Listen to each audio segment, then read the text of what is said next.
Buenas tardes, saludos a todos. Este es el informe semanal del Movimiento Larruchista. Hoy es el lunes 29 de diciembre. Mi nombre es Dennis Small y quiero empezar, antes de pasar a una evaluación global del cuadro estratégico que enfrentamos empezando ya 2026, con las noticias de las últimas 48 horas respecto a la guerra de la OTAN en contra de Rusia en territorio de Ucrania. Eh, Hubo la conversación entre Donald Trump y el presidente Zelensky, pero esa conversación ocurrió como un sándwich entre dos llamadas que tuvo el presidente Trump con Putin antes y después. El mero hecho de haberlo hecho así y también sin permitir la presencia de los defensores y abogados y controladores europeos y británicos principalmente de Zelensky, ya le había creado una situación muy difícil a Zelensky. En cierto sentido, el resultado de esa discusión entre Trump y Zelensky se ve en lo que se habló antes con Putin y lo que se habló después con Putin. Lo que quiero decir con eso es lo siguiente. La conversación previa a la reunión con Zelensky fue iniciada por Trump. Él mismo quería hablar con Putin de antemano para hablar de la situación y en la misma discusión con Zelensky anunció que iba a darle un informe detallado a Putin. Es decir, la discusión en serio aquí va entre Rusia y Estados Unidos. Ahora, la conversación con Putin antes de la reunión con Zelensky duró hora y media.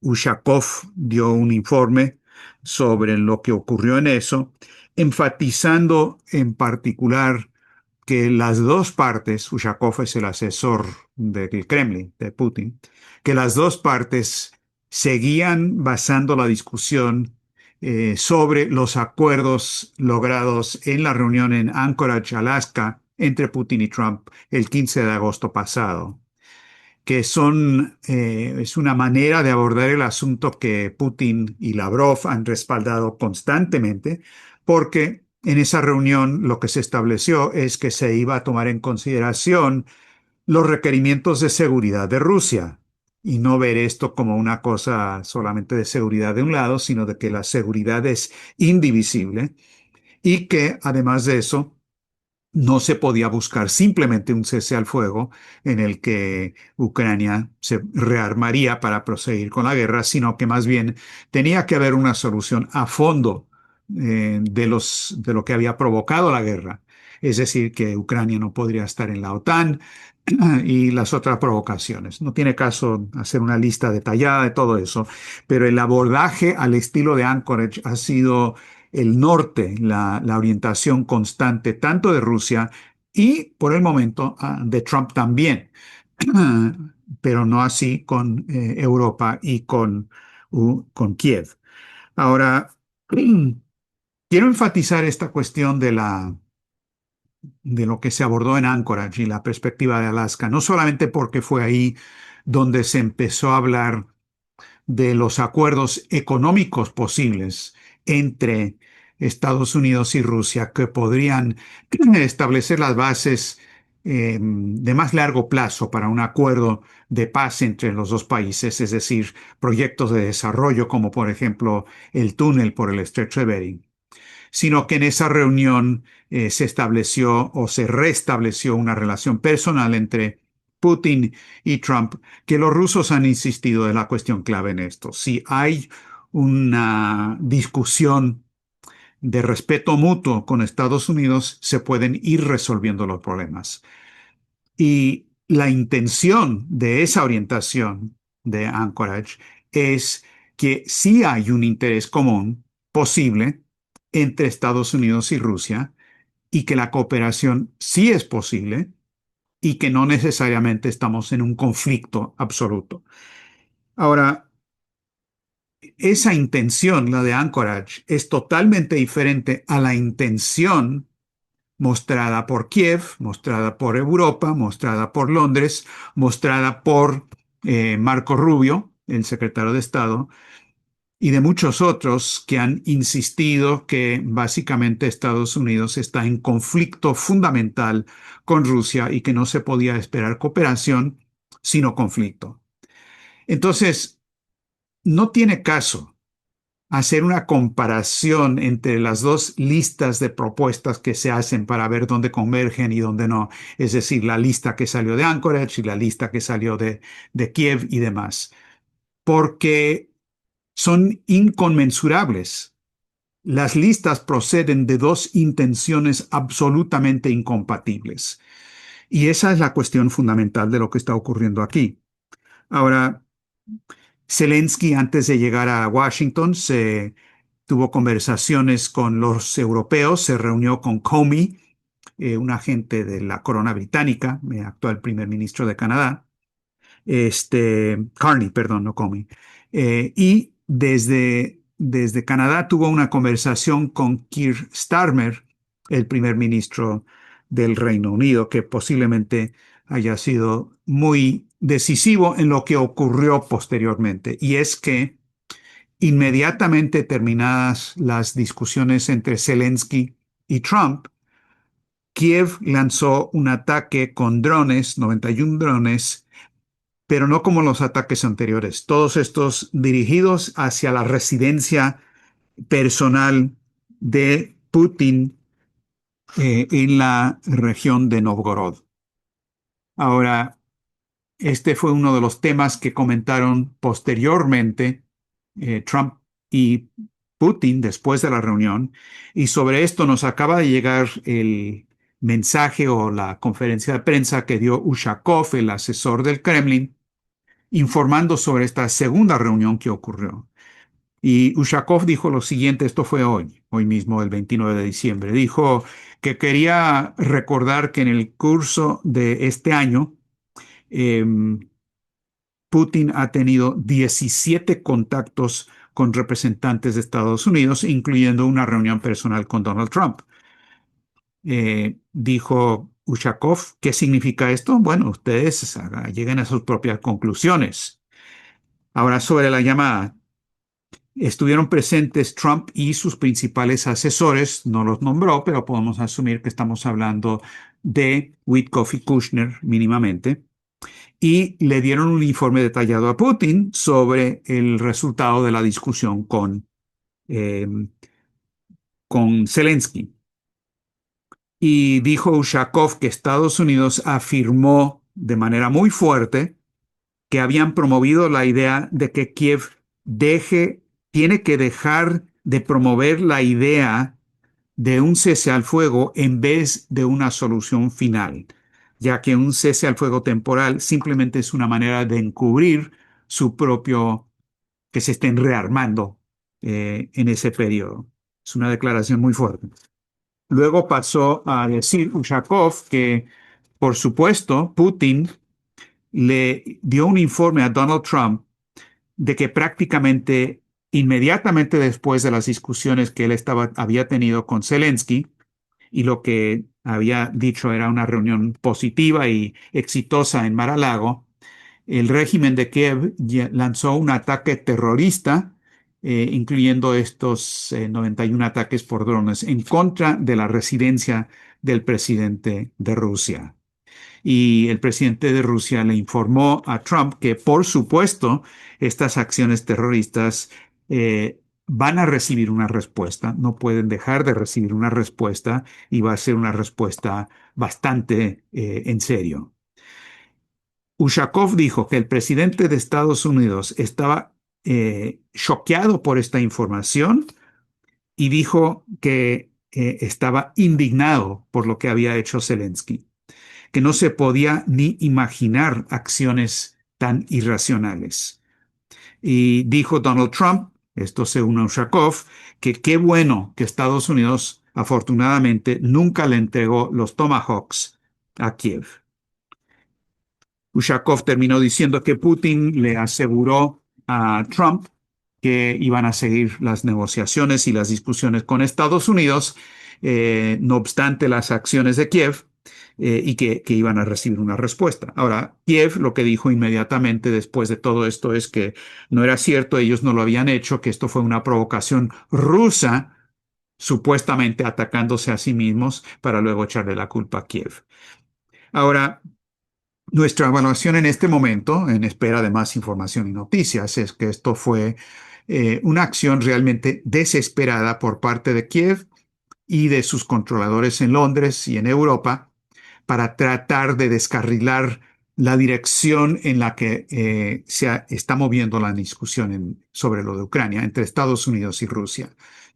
Fue una apuesta de gran alcance, de gran importancia, porque de perder esa apuesta, y la apuesta era o provocar una reacción rusa inmediata a la que luego Kiev podría decir, ya ven, nos están atacando y tratar de eh, patear todo el tablero de la negociación, o crear una situación donde Europa, por lo menos, si no Estados Unidos, podría responder a lo que supuestamente fue un ataque de bandera falsa de Rusia.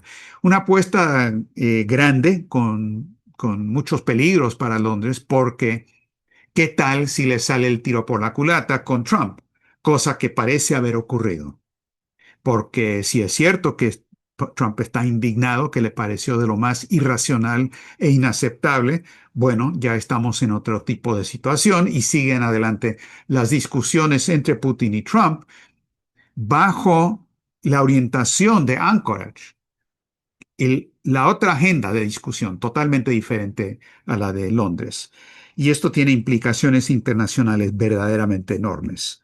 Ahora, Putin dijo antier en discusiones en el frente militar, fue a hablar con los comandantes, dijo lo siguiente, esto es antes de las conversaciones con Trump, dijo, ahora podemos ver que hay gente inteligente que han surgido también en Occidente, que recomiendan a las autoridades de Kiev que acepten condiciones decentes para terminar con el conflicto y crear buenas condiciones para garantizar la seguridad de Ucrania a largo plazo, junto con la seguridad de Rusia y con la idea de restablecer las economías de Ucrania y de Rusia.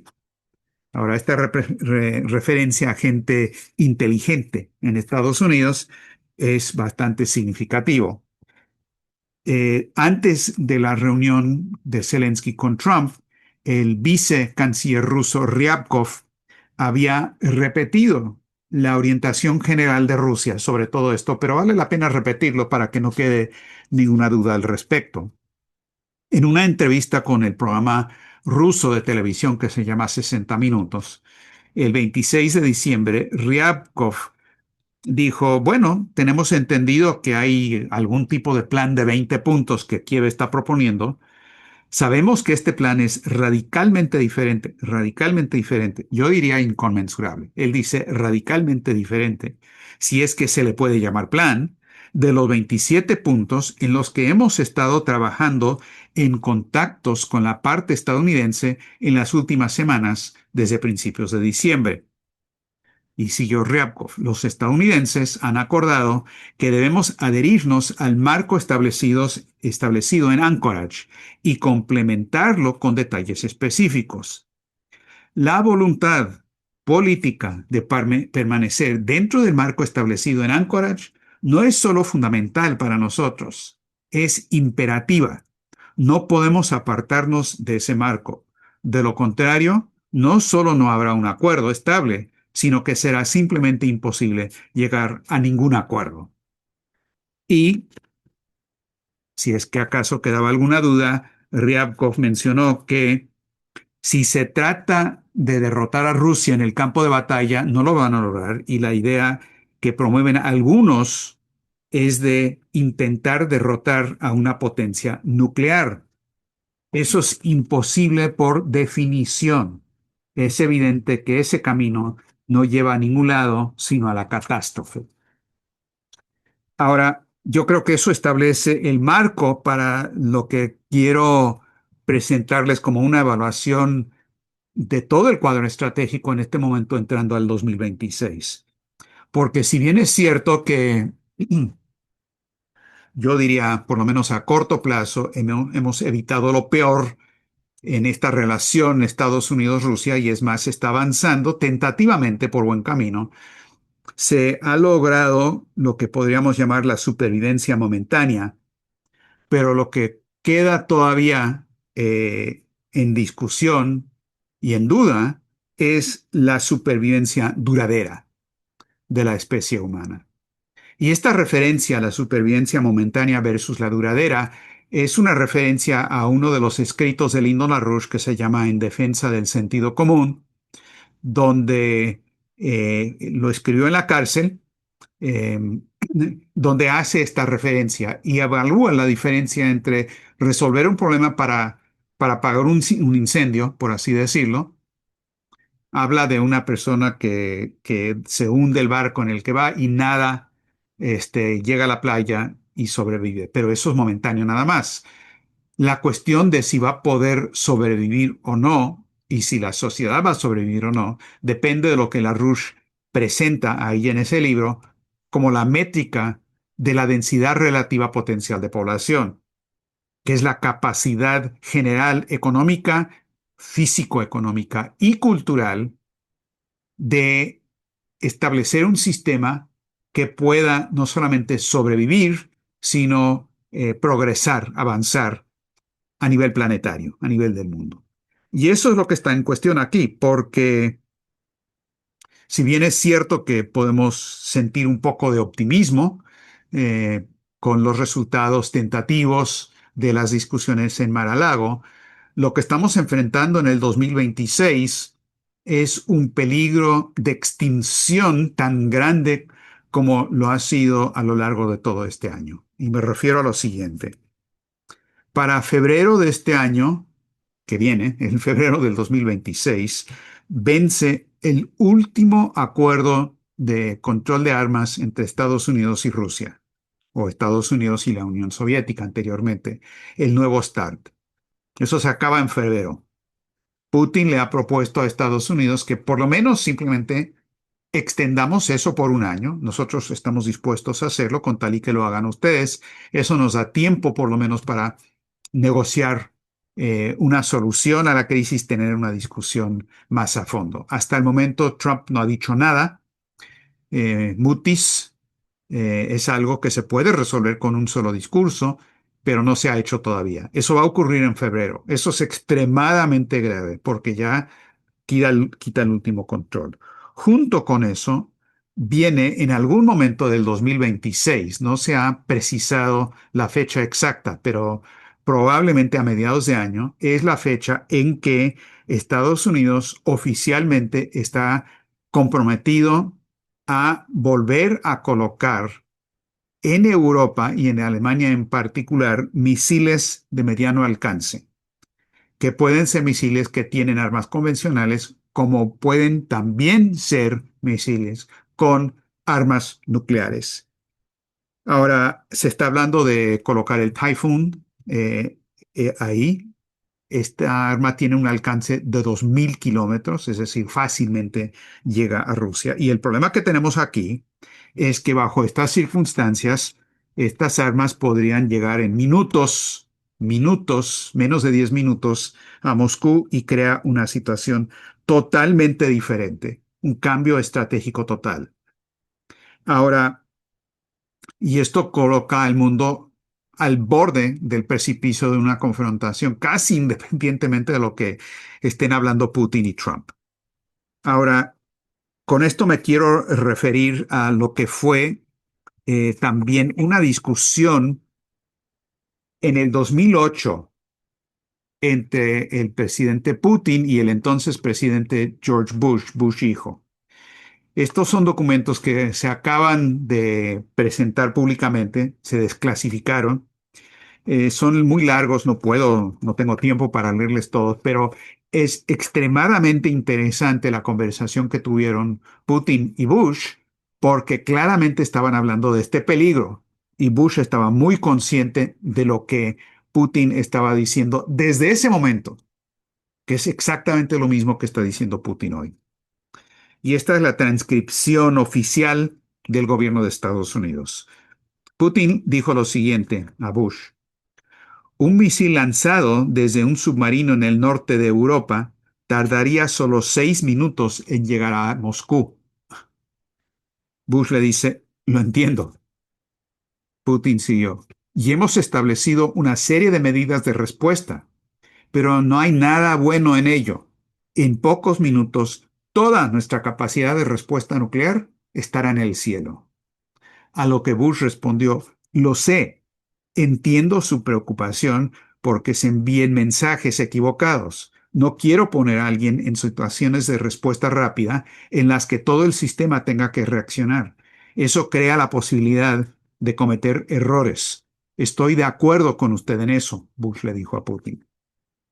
Y luego, y muy interesante, Bush, esto es en el 2008, antes de las elecciones de noviembre del 2008, donde iban a contender, iba a ser Obama, aunque no se sabía si iba a ser Obama o Hillary Clinton, en contra de John McCain. Pero Bush le dice a Putin, me preocupan los próximos que van a llegar al poder. Y luego le aclaró que no estaba preocupado por Medvedev, estaba preocupado en Estados Unidos por los que iban a llegar al poder. Tenemos que llegar a un acuerdo, usted y yo, mientras tengamos una relación abierta, para que los próximos no reaccionen de forma exagerada. Y luego le dice a Putin lo que quizás es la parte más interesante de toda la conversación, porque unos meses antes, 9 meses antes, en abril creo que fue, en Kennebunkport, en 2007, la reunión entre Bush y Putin habían hablado los dos lados de una cooperación entre las dos superpotencias en sistemas de defensa misilístico. Ahora, este es un reflejo de la propuesta de Lyndon LaRouche presentada por el presidente Reagan en marzo de 1983 sobre el desarrollo de nuevas tecnologías, nuevos principios físicos con la iniciativa de defensa estratégica para que se desarrollara eso de manera combinada, en cooperación, con la orientación Anchorage, pues, no con la orientación de conflicto y hacer trampas los unos con los otros, para poder pasar a una nueva era de estabilidad mutua. Entonces lo que le dice Bush es, en cuanto a la defensa antimisiles, creo que lo que intrigará a la gente es la transparencia y las medidas de fomento de la confianza, así como la idea de explorar un sistema regional de defensa antimisiles del que Rusia se beneficiará como todos los demás. Entonces, ahí está de nuevo esa propuesta. Y luego le explica que además estos sistemas de defensa que se estaban construyendo en la República Checa y en Polonia y que luego se trasladaron los de la República Checa a Rumanía, que eran nada más defensivos en todo caso. Pero esa parte es un poco tramposa lo que le dice Bush, porque la preocupación de Rusia, y lo dijeron en su momento, es que estos sistemas defensivos podrían de manera surrepticia volverse sistemas ofensivos con misiles cerca a Rusia que podrían servir para un ataque preventivo de decapitación del liderato ruso, como lo que trataron de hacer con Irán. Y Bush no respondió a eso. Pero luego Putin le dijo lo siguiente, y tengan en mente lo que ha transcurrido posteriormente en este año. Putin le dijo en el 2008, el presidente Bush, los militares rusos se me han acercado y me han dicho lo siguiente. Había un equilibrio y la amenaza de la destrucción mutua asegurada. Ahora los estadounidenses van a construir un escudo antimisiles y tienen ellos la sensación de que son invencibles. Y Putin sigue, ¿qué debemos hacer? O bien creamos el mismo escudo o nuestros propios sistemas de ataque para neutralizar sus defensas. Crear un sistema de defensa antimisiles es bastante caro. Es más sencillo y barato crear un nuevo sistema de ataque que supere sus defensas. Ya me están presentando propuestas que me parecen muy bárbaras. Cuando las leo, me horrorizo, dice Putin. Y al no construir una plataforma para nuestra cooperación en este frente, nos vemos obligados a este tipo de carrera armamentista. Cierra comillas. Ahora, eso es exactamente lo que ocurrió. Exactamente lo que ocurrió. Putin ya le había advertido que iban a tener que construir nuevos sistemas si es que no había algún tipo de cooperación entre los países, cosa que no ocurrió con la llegada de Obama y luego con los siguientes gobiernos. Eh, y por lo tanto, Putin, ante los horrores que le habían dicho, logró con los militares desarrollar el misil de alcance intermedio hipersónico que es el Oreshnik, que es el equivalente de un arma nuclear, pero sin ser necesariamente un arma nuclear. Entonces, ese es el cuadro que estamos enfrentando. En el 2008 estábamos enfrentando exactamente lo mismo que enfrentamos hoy. ¿En qué dirección vamos? ¿Cuál de los dos sistemas? ¿Cuál de las dos posibilidades? ¿La lista que sale de la confrontación o la orientación que sale del concepto de cooperación de seguridad compartida, seguridad indivisible? Y por supuesto, todo eso refleja la propuesta de fondo que presentó Lyndon LaRouche en el 83. Ahora, esto no está resuelto, ni mucho menos, porque si bien es cierto que el documento de la nueva Estrategia de Seguridad Nacional de Estados Unidos reduce el nivel de la manera en que caracterizan a Rusia, la idea básica sigue siendo una idea de geopolítica británica y de confrontación. Y sigue habiendo una facción en Occidente, Londres, Wall Street y demás, cuya intención es lanzar una guerra para destruir a Rusia y China sí o sí. Y no les importan las consecuencias. Muy a menudo la gente pregunta, hablando aún del caso venezolano o del caso de Irán o el caso de Ucrania o esta idea del enfrentamiento, nos pregunta a nosotros, pero ¿están así de locos? Y nuestra respuesta es, esa no es la pregunta correcta. La pregunta correcta es si están así de desesperados. Y la respuesta es sí.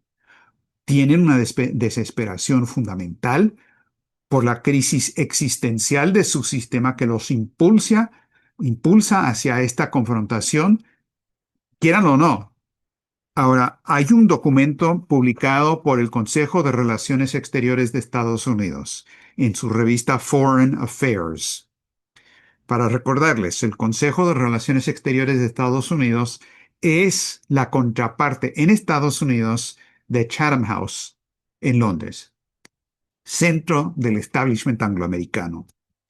Y para este fin de año republican un artículo de hace un año y lo republican con un mensaje que mandan por correo electrónico a todo el mundo. El director manda con el encabezado El regreso de la guerra total. Y el argumento básicamente es que hay que comprender y prepararse para una nueva era de conflicto integral. Ahora, el autor de este documento, o autora, Mara Karlin, fue la subsecretaria de Defensa para Estrategia, Planes y Capacidades en el gobierno de Biden. Entonces, esta es la política de Biden que ahora los británicos quieren imponer y extender. Y es una política de que tiene que haber un conflicto integral, generalizado, y dice que la mejor manera de evitar una guerra total es prepararse para librarla. Eh, También argumenta Carlin que la guerra es la condición natural del hombre. Cada época ha tenido su propio tipo de guerra. Y dice ella, la era de la guerra limitada ha terminado. Ha comenzado una era de conflicto global. De hecho, lo que el mundo está presenciando hoy en día es similar a lo que los teóricos del pasado han denominado guerra total. Y luego pasa a decir que Taiwán es la Ucrania de Asia y hay que usar a Taiwán para enfrentar a China de la manera en que hemos usado, dicen ellos, Ucrania para enfrentar a Rusia, y esa es la manera en que hay que proceder. Ahora, lo que va de la mano de esta intención fundamental de este sector del establishment es un cambio fundamental de paradigma. Y quiero enfatizar esto porque esto se refleja en la idea de la imposición de la ley de la selva, tanto en las relaciones entre los países como en las relaciones entre los individuos. Lo que antes era un orden mundial orientado, si bien por la geopolítica, por lo menos con ciertos elementos de derechos internacionales que si bien se violaban a cada rato, por lo menos el establishment sentía la obligación de justificar eso y explicar por qué, y mentir y decir que no era cierto y demás. Ahora no les importa, para nada. Y tenemos situaciones de absoluta barbarie en la política internacional donde las ciertas potencias, especialmente Estados Unidos, pero también Europa, hacen lo que les parece y no importa nada de derecho internacional. Lo vemos en la cuestión de lo que hacen con los países, lo que pasa con Venezuela, porque sigue pasando. No ha habido una invasión directa como tal, y pueden haber ataques que no sean una invasión total. Pero lo que ya dijeron portavoces del gobierno es que pues quizás pospongamos eso, pero vamos a imponer un embargo económico para crear una situación económicamente calamitosa, esa es la cita, una situación calamitosa, es decir, hacer de Venezuela Gaza o Haití. Y esa es la intención y no les preocupa simplemente hacerlo y matar a diestra y siniestra, pero es la misma orientación que estamos viendo en el caso de Nigeria, en el caso de Siria, en el caso de esta invención de Somalilandia que Netanyahu ha reconocido, y cosas parecidas.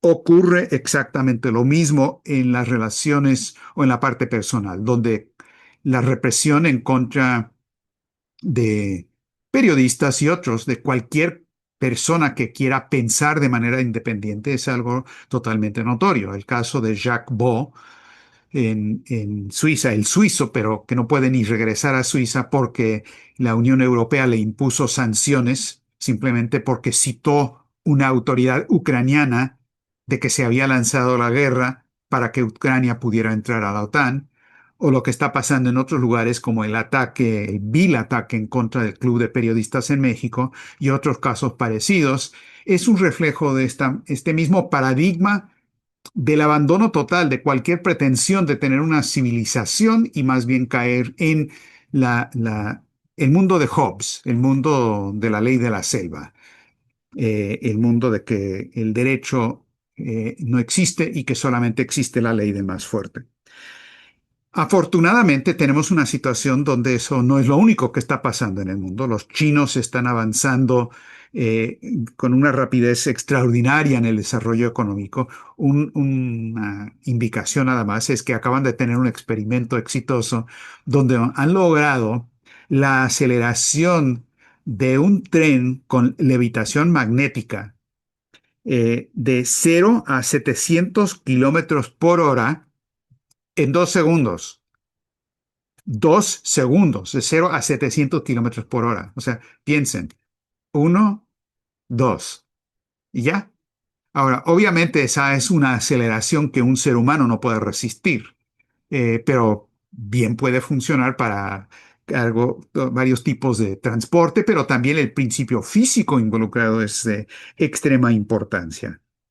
En ese sentido, para las Américas, para Sudamérica en particular, la construcción del ferrocarril bioceánico entre Brasil y Perú, pasando por Bolivia o no, o las dos rutas o tres rutas, todas son buenas, es de primera importancia para conectar al puerto de Chancay que Perú y China desarrollaron, pero no nada más por razones económicas, sino también por razones políticas, porque establece la idea de la unidad en un principio conjunto entre un gobierno disque izquierdista o centroizquierdista de Lula, por un lado, y el gobierno centro-derechista, llamémoslo así, de Perú, que simplemente demuestra que las distinciones entre derecha e izquierda son absolutamente secundarias o terciarias y que son una manera en que el enemigo ha tratado de meter una cuña para que no avance la franja y la ruta, para que no avance la solución que los chinos y otros están proponiendo. Entonces, tenemos esa alternativa que está ante el mundo y quiero terminar informándoles que este 10 de enero, Diane Sare en Estados Unidos, ex candidata al Senado de Nueva York, va a tener una reunión en la ciudad de Nueva York y también se va a transmitir por Zoom, donde Diane, con la presencia de otras figuras importantes, llamémoslo así, de oposición en Estados Unidos, como Scott Ritter, Ray McGovern y otros, Diane va a hacer un anuncio de gran importancia política para Estados Unidos y para el mundo para lograr este tipo de cambio de paradigma en una dirección correcta que regrese a la idea de la cooperación, no nada más de Estados Unidos con China, sino de Estados Unidos y todos los países con Rusia, con China, para lograr un cambio de paradigma a nivel mundial. Ese es el informe que tenemos para terminar este año.